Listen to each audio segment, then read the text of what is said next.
Muito bom dia a todos. Eu sou Luiz Fernando, professor de Direito. Estamos aí numa sequência de vídeos relacionados ao direito do consumidor, importantíssima área que nos impacta todos os dias, tá? É, Agora há pouco um amigo fez uma pergunta, né, sobre compra e venda de veículos. Vocês sabem, né? Até eu estou vendendo meu carro, mas existe uma demanda muito grande agora. Existe uma grande oferta, né, no mercado, seja nas redes sociais, seja em sites de venda de veículos e agora é um momento que as pessoas estão trocando de carro para tirar um carro zero ou tentando comprar um carro mais novo, né? Ou alguns pegando um carro mais velhinho para pegar um pouco de dinheiro para aplicar e investir em algum outro setor.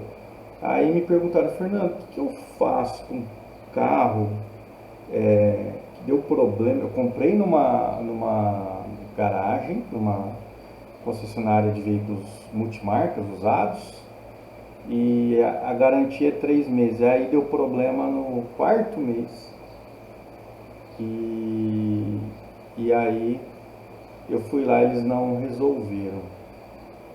O que eu faço? Bom, vou dividir minha fala em algumas partes. Primeiro, nunca tome uma decisão no calor do momento, com um espírito abalado, é, com raiva, etc. Porque a tendência de nós tomarmos algumas decisões erradas é grande. Tá? Segundo, procure um advogado. Tá? Um bom advogado, como diz o ditado, o advogado é o primeiro juiz da causa. Por que eu falo isso? Né? Não sou eu que criei essa frase. Não sei se foi Rui Barbosa, foi alguma pessoa na área do direito. Bom, procure um advogado, um bom advogado, para algumas orientações. E eu já vou antecipar algumas linhas, algum, vou pontuar alguns elementos aqui sobre o Código de Defesa do Consumidor para você ter um esclarecimento maior sobre isso. Porque carro, eu já quase fui vítima de golpe, né, numa caminhonete, um veículo, há um tempo atrás. Já tive parentes que também foram vítimas de golpe. Já vi muito casos trabalhando no judiciário, casos de problemas de veículos, né, problemas no motor, no câmbio, que o cliente comprou na loja e o lojista não queria pagar, enfim, problema de documentação, deu maior transtorno para o comprador, enfim.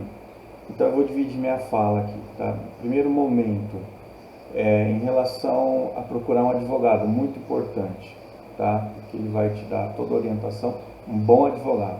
Como todas as áreas, existem advogados bons e ruins, tá?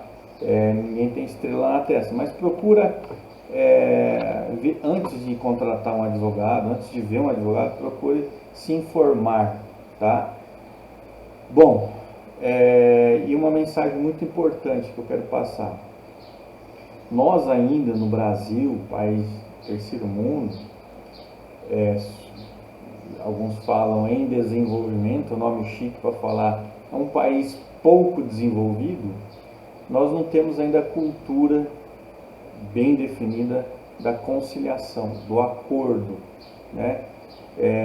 As pessoas quando ficam nervosas, principalmente nesse exemplo que eu dei, vou meter no pau, vou no fórum, vou mandar, entendeu? As pessoas querem brigar no fórum, querem brigar no processo. E aí a disputa acaba sendo, a disputa principal, que é resolver o problema do carro, acaba sendo lateral. Porque a principal questão aqui é ver quem tem razão. Percebe a questão mais, que vai além da questão legal e transcende a questão de ter ou não direito? Muitas vezes, e a gente sente isso no processo, que as pessoas vão em busca, às vezes, ou de prejudicar a outra parte, ou provar que ela tem razão. E aí a discussão principal, que é solucionar o problema do carro com vício, com problema, acaba sendo lateral.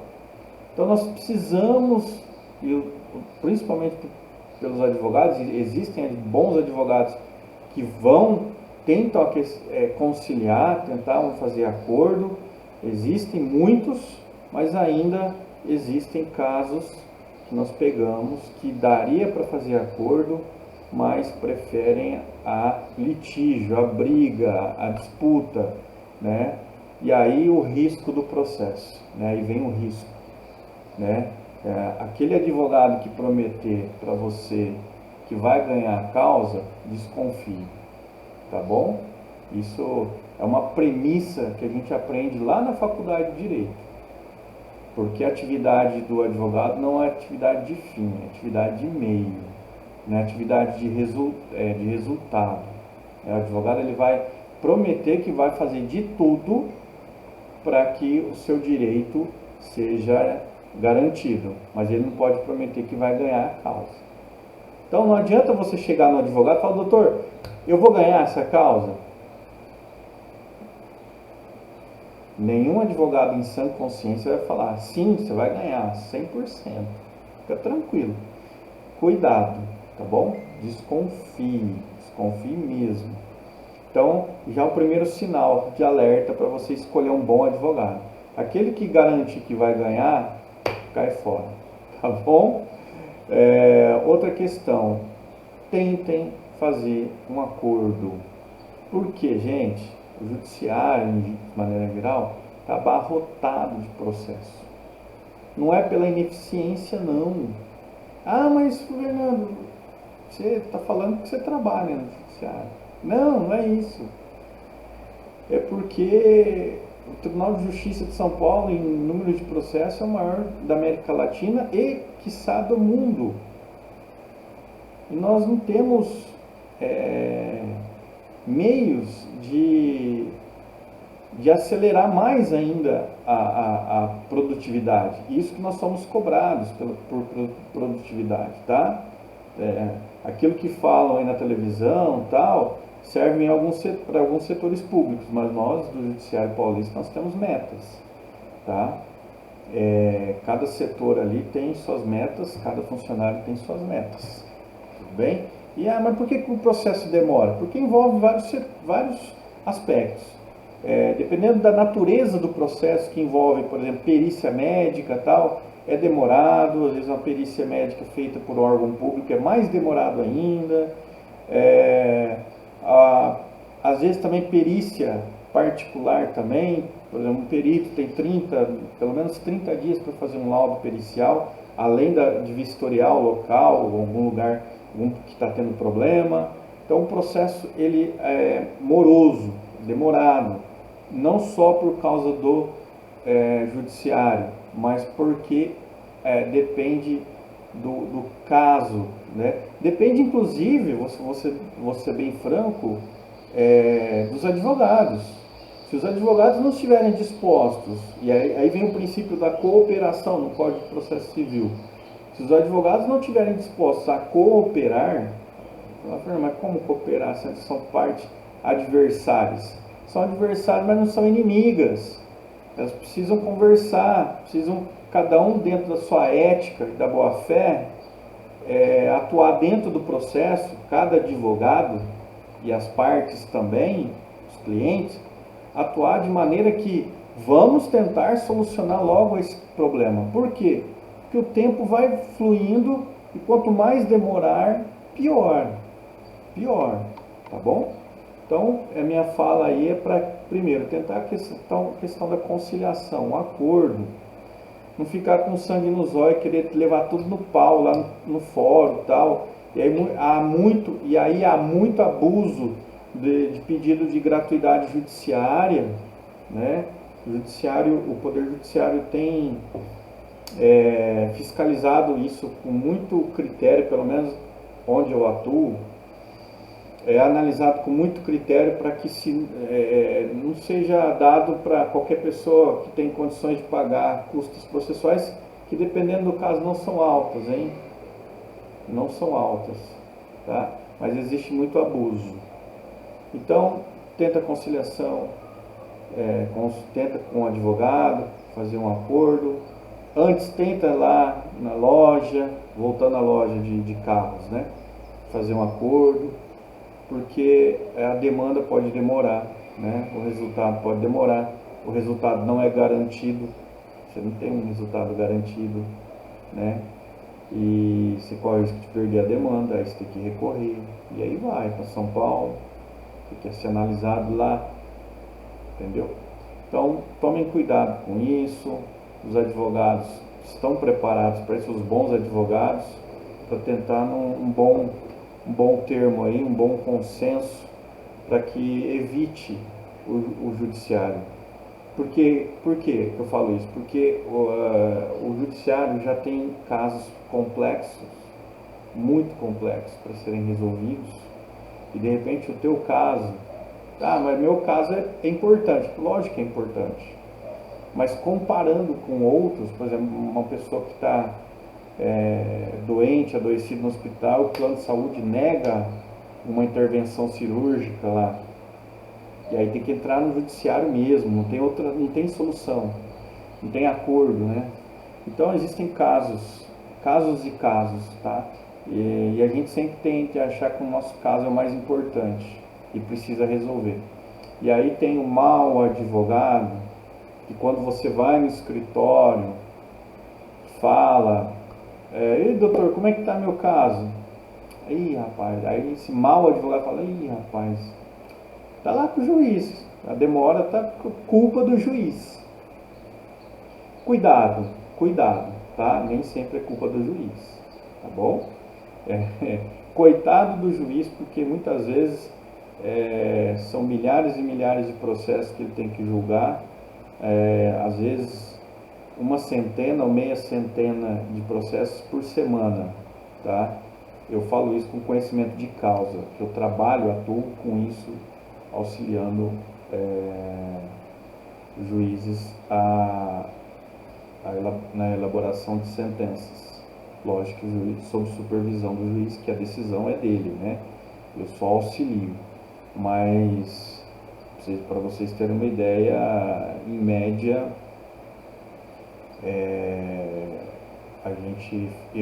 só eu, tá? Minuto, 10, dependendo do caso, 15 sentenças numa semana. O juiz depois corrigir, analisar, ver se está tudo certo e assinar, tá? Fora outro assistente que faz também o trabalho dele e mais estagiários no gabinete. Então é uma demanda muito grande. Fora as decisões interlocutórias, despachos, que isso daí. Bom, pessoal, dito isso, feito esse apanhado, voltamos ao nosso caso aqui. Eu falei tudo isso porque assim, você vai procurar um judiciário quando for o último caso, tá? Bom, Fernando, comprei meu carro na concessionária, o carro estava lindo, garantia, eles me falaram que é 90 dias, igual você falou, em caso de problema no motor, câmbio, a partir do momento em que eu saí da loja, eu assinei o contrato. Só que deu no quarto mês, ou deu 100 dias, deu problema no câmbio. E agora o que eu faço? E agora, José? Calma. A garantia, veja bem, existem duas garantias aí, tá? Precisa analisar. Primeiro, existe a garantia contratual, aquela que está prevista no contrato que se assina, ou contrato verbal com a garagem. Se a garagem falar assim, nós damos 1 ano de garantia ou 1 mês de garantia, essa garantia não é a garantia do Código de Defesa do Consumidor. A garantia é a garantia contratual. Ah, mas quer dizer então que eu perco a garantia do Código de Defesa do Consumidor? Nananina não. Então você tem a garantia contratual e tem a garantia legal, que é do Código de Defesa do Consumidor, que aí sim, em caso de vício oculto, como eu falei no vídeo anterior, vício oculto é um problema que não é visível, que precisa de um técnico para ver o que aconteceu. Aí você tem 90 dias, não é a partir do contrato, é a partir do momento que você saiu da loja lá, não. A partir do momento que você descobriu o vício. Você tem 90 dias para tomar providências, tá? Ou pedir o dinheiro de volta, ou pedir outro carro, ou ingressar em juízo, tá bom? Em último caso, se não tiver acordo, tá? Eu já vi anúncios aí absurdos, que o cara fala assim, o cara é garageiro, hein? O cara coloca assim, vendo o veículo tal, de média monta, sem garantia. Aí eu até escrevi, eu como professor de direito, como estudante, né, na área do direito, que ainda estudo, até hoje a gente estuda, né? Eu coloquei, meu amigo, você é lojista, você tem obrigação de dar a garantia legal, a garantia de 90 dias. Tá? Vício aparente a partir do momento em que assinou o contrato ou a partir do momento que retirou o produto. Vício oculto a partir do momento que descobriu o problema no veículo. Mas calma lá. Você também, consumidor, tem responsabilidades, tem obrigações. Não é porque está sendo vendido na loja que você vai fazer igual Pôncio Pilatos, né? Lavar as mãos, falar, eu comprei lá, ué. Tua obrigação, enquanto consumidor também. Checar documentação do carro, você está em dia, né? Site Detran, hoje é fácil, gente, pelo amor de Deus. Checar a integridade física do carro por um laudo cautelar. Ah, mas a empresa já tem a dela, já apresentou para mim. Tudo bem, faz o seu, tá? Aí é uma sugestão minha, tá? Faz o seu, porque eu já quase caí numa roubada por não fazer esse laudo cautelar e acreditar na garagem. Faça o seu laudo. Vai gastar um pouquinho, não é o carro que você quer? Então, vale a pena, sei lá, pagar um pouco, faz um laudo cautelar íntegro, sim, na íntegra. Dá uma verificada, se possível, nos sites do Tribunal de Justiça, ver se tem algum processo, pede uma certidão no nome que está o carro. Por quê? Porque de repente você compra o veículo, daí alguns dias você recebe uma notificação do oficial de justiça ou uma penhora. E o oficial de justiça batendo lá, vim penhorar o carro. Como? Comprei da garagem. Esse carro estava num processo X tal e o devedor não pagou, vai ser penhorado.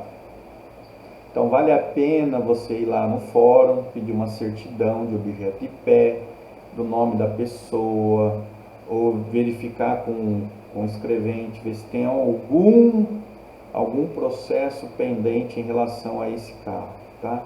Vale a pena, tá bom?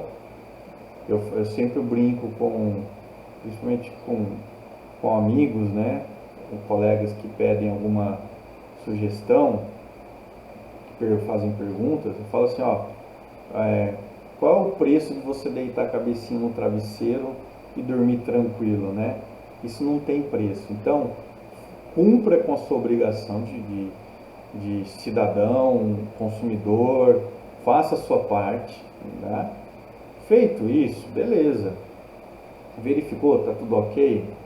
Tá. A parte da garantia do câmbio, motor e câmbio, garantia legal, tá? A não ser que seja uma coisa muito visível e você já constata na hora, fala, isso aqui tá com problema. E aí, você vai abater o preço, você vai que você vai fazer? Né? Fala para o lojista, ou leva no mecânico, se é um vício aparente, leva para o mecânico, fala para ele erguer lá no elevador, para dar uma olhada, uma geral também, tá? Bom, feito isso, adquiriu o carro, como eu falei, chegou um momento, passou lá, o lojista falou, ó, a garantia é de, nem fala 90 dias, vai 3 meses, hein? Mas na verdade não são 90 dias. 3 meses, hein? Saiu da loja, assinou o contrato, 3 meses. Motor e câmbio. Tá bom. Aí deu, no caso é 90 dias, né? Deu 100 dias, deu problema no câmbio ou no motor, fundiu o motor. E aí era um vício oculto, sei lá, um problema no cabeçote, lá dentro do motor, que não tem como você analisar. E aí? Estou desamparado, Fernando? Não, não está desamparado. Tem o Código de Defesa do Consumidor, que é para isso. Vício oculto a partir do momento que você descobriu o problema. Descobriu que houve um problema no motor aí ou no câmbio. Tá? E aí você vai e tenta resolver amigavelmente. Se o dono da garagem também às vezes não sabe nem o Código de Defesa do Consumidor direito, ele fala, não, eu falei para você que era 3 meses, né, nem 90 dias. Ou fala, 90 dias, tá no 100º dia, já acabou a garantia. Ainda não. Tem lojistas muito bons, né, Mirassol, conheci alguns, não vou dar nomes aqui, em Rio Preto também, que são tão sérios, confiam tanto no que eles estão vendendo, que eles dão, além da garantia do motor e câmbio de 90 dias, eles dão garantia de 1 ano, garantia contratual, tá? Garantia contratual.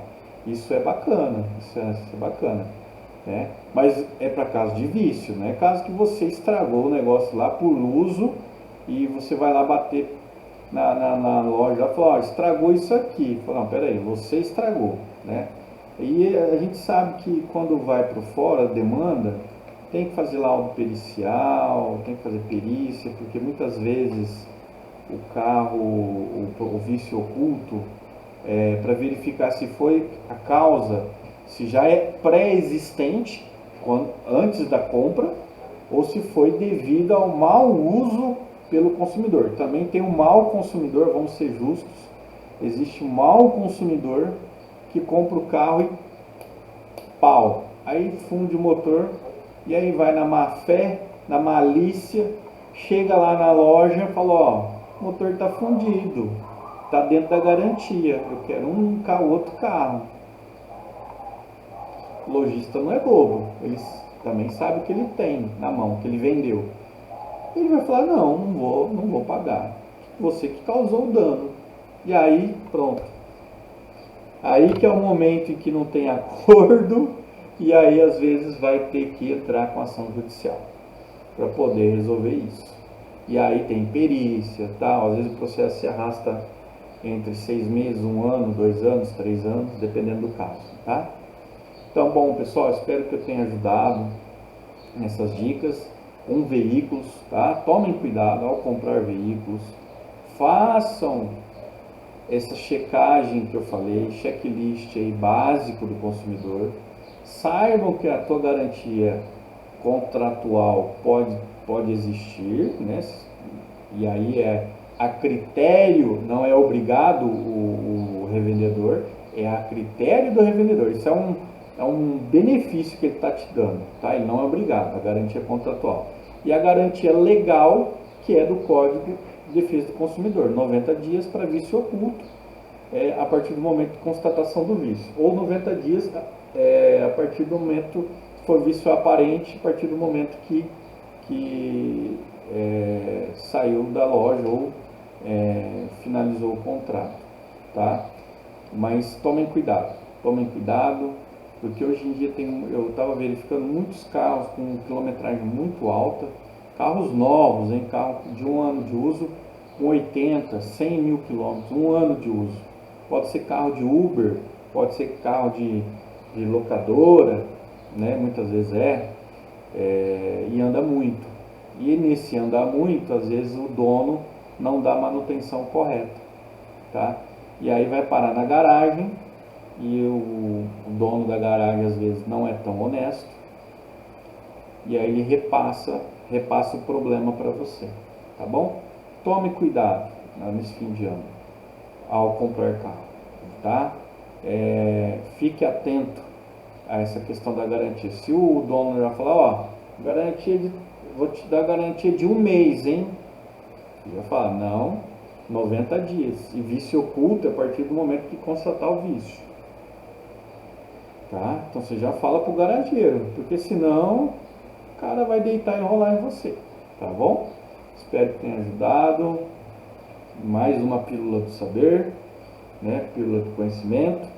Desculpe pela demora aí no vídeo, mas é necessário fazer algumas ponderações a respeito do lado jurídico da coisa e a questão legal. Tá? O lado jurídico, como eu falei, das ações, dos processos judiciais, né?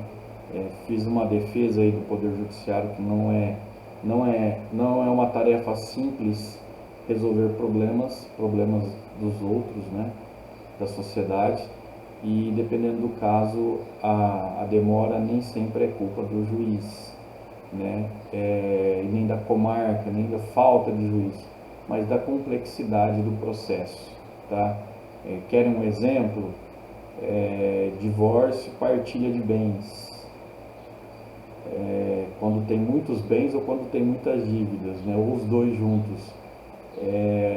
E aí a ocultação de bens, nossa senhora, o processo se arrasta aí por 3 anos, brincando.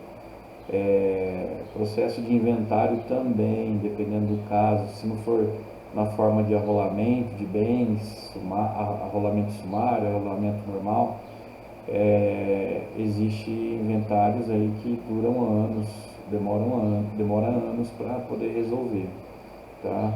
Porque aí há briga entre os herdeiros, um querendo ser inventariante, outro querendo tirar o inventariante, e aí a questão dos bens levados ao formal de partilha, os bens que são declarados, as primeiras declarações, últimas declarações, enfim, são casos complexos que demandam tempo para analisar. Outra coisa que eu esqueci de falar, é uma dica, tá? Como professor de português.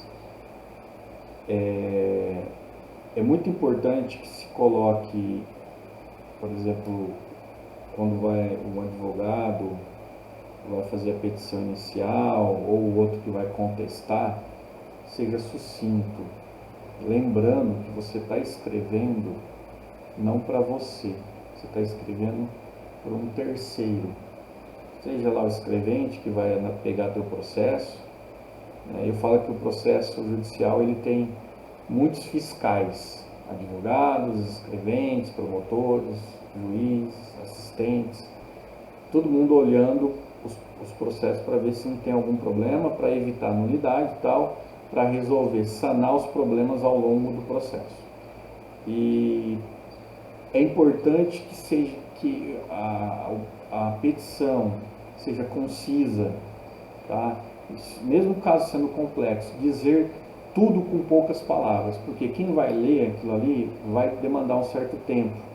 Então essa pessoa precisa, e quanto mais conciso forem os advogados, mais rápido também é a leitura e mais rápido talvez a solução do conflito, tá? Eu digo mesmo para a juntada de documentação, tá? Agora o recado é mais para quem é da área do direito. Juntada de documentação. Existe, claro, isso não é um caso, né, que existe, não existe muita frequência, mas em alguns casos a juntada de documentação muito grande, repetitiva e às vezes desnecessária. Então é importante que os advogados selecionem aqueles documentos que realmente vão provar o que estão alegando. Outros documentos que são necessários, né, conforme estabelece o Código de Processo Civil, Mas os documentos, documentos que não provam nada, que não vão servir como para decisão do juiz, não coloquem, porque só vai poluir o processo, poluir a visão, e o funcionário, o escrevente, o assistente ou o juiz vai ter que ler, vai ter que ver esse documento, é obrigado a ver o documento, e às vezes esse documento não serviu para nada, só perdeu tempo. Agora imagine isso, multiplica por 50 numa semana para sentenciar. Entenderam aonde está a questão? Então é uma dica, tá? Futuramente eu quero dar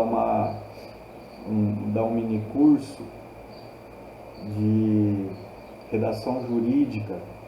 Eu fiz um curso recentemente sobre redação jurídica, muito bacana, e eu queria repassar esse conhecimento. Não vou cobrar nada não, vou fazer um curso, vou fazer um mini curso, porque principalmente para os jovens advogados, né? Para que consigam um maior resultado, um resultado mais rápido, fazendo uma redação, e aquela aula de redação, de português, no curso de direito, que muitas vezes a gente não dá valor, é nessa hora que a gente tem que dar valor, tá? Porque é importante. É um instrumento, né? A ferramenta nossa é a língua portuguesa. E aí, se você for prolixo, repetitivo na petição, ficar grifando tudo, colorindo, fazendo um floreio danado e não ir direto ao ponto, isso causa um certo cansaço, né? E uma certa demora para analisar teu caso, tá? Principalmente quando é pedido de tutela, pedido liminar. Você tem que ir direto ao ponto, tá bom? Muito obrigado a todos, tá? Espero que tenham um ótimo dia. Abraços.